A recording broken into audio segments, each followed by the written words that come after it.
มีเมียไผเป็นคือเมียคอยบอกเดี๋ยวเขาจะลองโทรให้เบิ่งเด้อ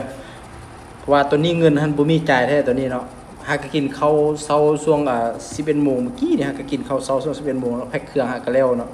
เดี๋ยวสิลองโทรหาเพิ่นเด้อว่าเมียนี่สิว่าจังเด้อแต่จริงเงินเพิ่นก็บ่มีแท้นั่นแหละสิลองเบิ่งนี่เพิ่นสิว่าจังเด้อเพราะปกตินี่ยากเนาะ สิรับบ่เนี่ยฮู้แล้วว่าต้องคงฮัลโหลฮัลโหลจอย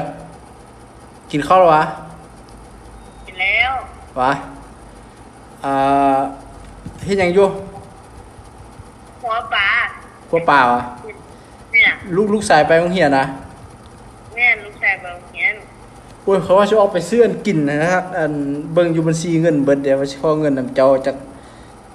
ล้าน1 2ล้านซะเด้สิกลัวไว้เด้ถ้าเขาโอนเรื่องนี้หมื่นแล้วว่าเงินโอ้ยข้อยก็ไปซื้อถุงยางซื้ออันเด้อใจอยู่ใจกินใส่น้ำมันรถกินรถหัวเด้เนาะตายถ้าเขาโอนเรื่องนี้หรือว่าเบิดน่ะตายคือตายประเทศที่ดูไบไว้จ่ายเงินโอ้ยเนี่ยซื้ออยู่ซื้อกินเนาะใช้จ่ายเนาะอยู่เวียงบ่คืออยู่บ้านเนาะเฮาเว้าไปใช้จ่ายมันก็ยังอยู่จะจ่ายเงินหลายปานนั้นเอาก็จ่ายค่าแอดเด้มื้อเช้านี่ก็โอนจ่ายค่าแอดค่าหยังเด้มันก็เบิดเด้มันก็จะอยู่จะจ่ายเงินหลายปานนั้นบ่ให้นี่แหละอ้าวคันบ่ให้สิขอนำพ่อเจ้าก็โทรหาพ่อเจ้าก็คันบ่ให้น่ะแล้วโยนให้มันนี่แหละตามแผน